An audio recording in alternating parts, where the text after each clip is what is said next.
Murdorf and the Mortal Flaw, Book 1, Chapter 33, Talking, Taunting, and Dreaming. Carrying Navi to the inn just above the pub, the riders left him with a bag of ice and went back down to the bar to eat. Shortly, Nimri, Nuvatian, Mongard, and Skeener came in, the five of them sharing a room. "How's your head?" Mongard looked at the knot that was forming. It was the size of an egg. "It hurts," Navi said as he rubbed it with his hand. "If I had a head like that, it would hurt too," Skeener said, laughing at his own joke. He was getting a little loud because he had been guzzling one too many beers. "Here's your food." Nuvatian handed over what Navi left uneaten prior to chasing down the cook, which was nearly all of it, minus a bite or two. "I could have sworn that guy was Elk," Navi said. "He looks just like him," Nuvatian said with a smile, except that Elk was about a head taller and the cook's hair was a little browner. "You should have seen your face, mate. You were like—" Nimri paused, making faces imitating Navi's look when he got smacked with the pan. After a few more laughs at Navi's expense, the discussion changed. "Navi," Nimri asked seriously, "do you think Cosby's alive?" "I think so. I hope so." The sudden change in the atmosphere was immediate, and now Nimri wished he hadn't mentioned it. Now he sought to change the subject again, hoping for a diversion from the depressed mood. His choice of subject matter only worsened the situation, but he couldn't stop thinking about it all. "Navi, who do you think is going to betray us? I mean, you said the other night that the one had already made up his mind." "Don't know," Navi said, holding a block of ice wrapped in a cloth to his head with his left hand while eating with his right. "Quit trying to figure it out and worry about yourself." "The sword is compelling," said Nuvatian, pulling off his boots. "It's hard to think that any one of us would betray our friends. Right now, we can't speculate. We just need to find Elk and get the sword from him and get Cosby back." "My head hurts," said Nimri, accrediting it to thinking too much. "Yours," Navi cried out. "Try getting hit in the head with a skillet." "Why, if I had a head like that, it would hurt too," Skeener slurred. "You already used that joke, Skeener. It's only funny the first time," Navi reminded him. "How many times have you been hit in that head?" Navi asked Skeener. "A bunch," said Skeener, laughing. "Dear Lord," Navi began his mock prayer, "please see fit in your abundant graciousness to leave me with common sense and sensibility and that I don't end up like my good friend Skeener here."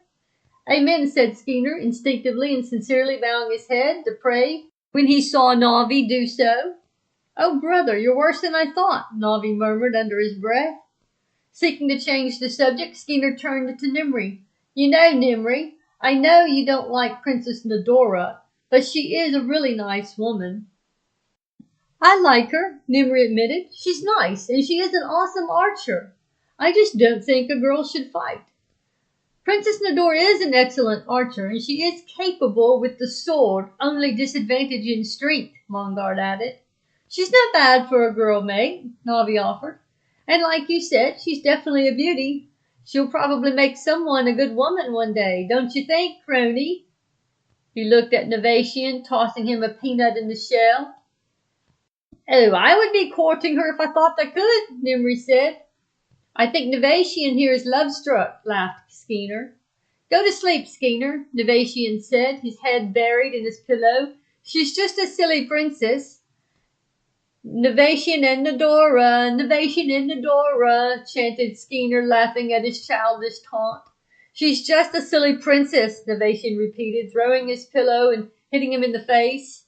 "Well then, crony, if you're not interested, I'll sure take my chances," Navi said. "Oh, you'll take her, huh?" Navi said, rolling forward in his bed. "I'd like to see that." "Oh, I'll woo her until she can't resist me, crony," Navi said, bearing a grin. "Good luck," Nuvatian said, rolling over once again to get some sleep. "We'll just see then, scamp. That is if you have no claim to her yourself." "No, I have no claim. Like I said, good luck." Nuvatian knew Navi wouldn't get anywhere with her, just as he hadn't. Well then, watch and learn, crony, watch and learn. Skinner laughed and resumed his silly taunting. Nuvatian and Nadora, Nuvatian and Nadora. Picking up his boot at the side of his bed, Nuvatian threw it at Skinner, hitting him in the head. Go to sleep, demanded Nuvatian. Nuvatian and Nadora, he taunted one more time, just to get the last word in. Nuvatian threw his other boot. She's a conceited princess, only interested in becoming a queen. Outside the door, Nadora was listening as they taunted Nuvatian. There was a knock at the door. Rap, rap, rap. Skeeter quickly stopped his teasing. Who is it? It's me, she answered. The silly, conceited princess. Everyone in the room immediately became quiet. Nuvatian gave Skeeter a look that would have killed a lesser man. I'm going to kill you, he silently mouthed to Skeeter. Now embarrassed, he pulled the covers over his head, not wanting to look at her after what he had said. Me and my big mouth, he thought. Well, are you going to answer me or not? I guess so, stammered Skeeter. You guess, replied Nadora. Yes, yes, of course you can come in, Nadora, Nimri responded. We just weren't expecting you, obviously, she said. Opening the door for her, Nimri welcomed her in. What can we do for you? I need somewhere to sleep, she said. She stood poised, shoulders squared, knowing who she was and what her mission was. There are only 2 rooms. Not much room left in the barn with the mounts. Bulgard joined Gilgore out there. Windsor said there might be an extra cot in here. Oh, yes, of course. Welcome. Make yourself comfortable, Nimri said as he got an extra blanket off the shelf for her. Thank you, Nadora said. Looking over towards Nuvatian, his head was hidden under the covers of shame. Where have you been? Nimri asked, attempting to keep things light. In the stall with Orpa and Valor, wiping them down and cleaning their hoofs. Navi reached out and touched an apple with his staff, turning it into blooming rose. Taking it in his hand, he juggled a bowl of dessert and a chunk of ice, now half melted from his head. He ambled playfully over to Nadora's cot and sat on the edge, holding the ice to his head again while trying to be smooth. She had heard the conversation and she knew what he was up to, so she figured she might as well have some fun with it.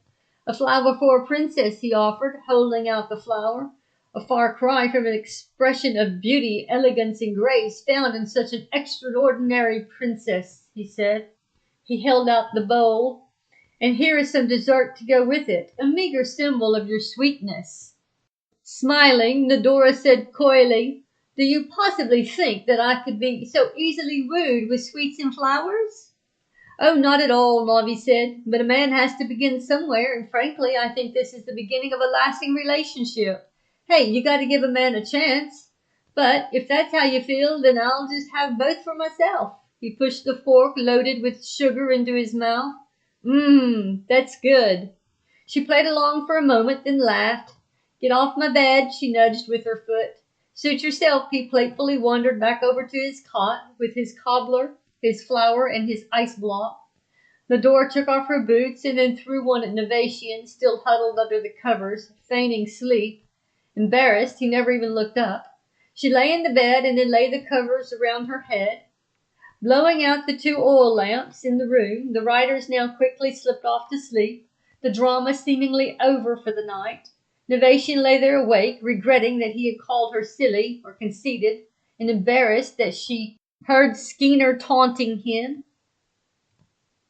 The landscape was drab, the land parched and dry, the firmament was gray, and a dense fog had settled on the ground. Nimri and Cosby rode their horses, navigating their way through the foggy, parched terrain. Nimri, hearing a sound in the distance, looked away, trying to see what was beyond the dense fog. Turning back towards Cosby, Nimri could no longer see him. Cosby, he said. There was no response. Cosby, this time he shouted it.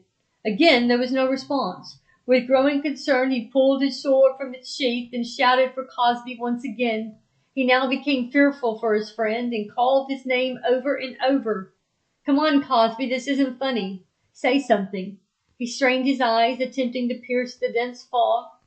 In the distance, amid the fog, the pounding of hoofs thundered against the ground while rapidly approaching. Nimri's heart thumped, fearing for his life, and Cosby's as well. He lifted the sword, prepared to meet an enemy shrouded in darkness. From out of the dense fog emerged a dark figure caked in black, his sword high above his head, an angry warrior relentlessly bent on conquest. As the dark figure approached, his face became visible. "Cosby!" Nimri squealed. "What are you doing?" His blade fell to the side, a warrior refusing to fight. The dark horse approached him straightway, his blade held high. The rider came at Nimri's throat in a homicidal rage, devoid of motive, but profoundly clear of his brutal intent to kill. As the blade struck Nimri's neck, he awoke in hysteria, his clothing and pillow wet with perspiration. Rising, he walks to the window. The thought that Cosby might be being tortured and all the talk about who the betrayer was had merged into a nightmare. The nightmare caused him to pause and wonder, what if Cosby has fallen to the power of the sword, crashing down from the nobility of character he had portrayed all his life? Nimri shuddered to think that his best friend could sink so low and become so depraved. His spirits sunk further as he considered the potential truth. If Cosby had taken the sword with the intent of joining the riders of Quadar and becoming ruler over the world, then his dear friend was now his sworn enemy, an enemy they were seeking to destroy. This, he concluded, was a worse fate than the previous possibility that Cosby was a prisoner of Darvan, being tortured. It was but a bad dream, but he couldn't wake up from the demons that haunted him. He had felt the power that emerged from that sword. He knew why someone would want it.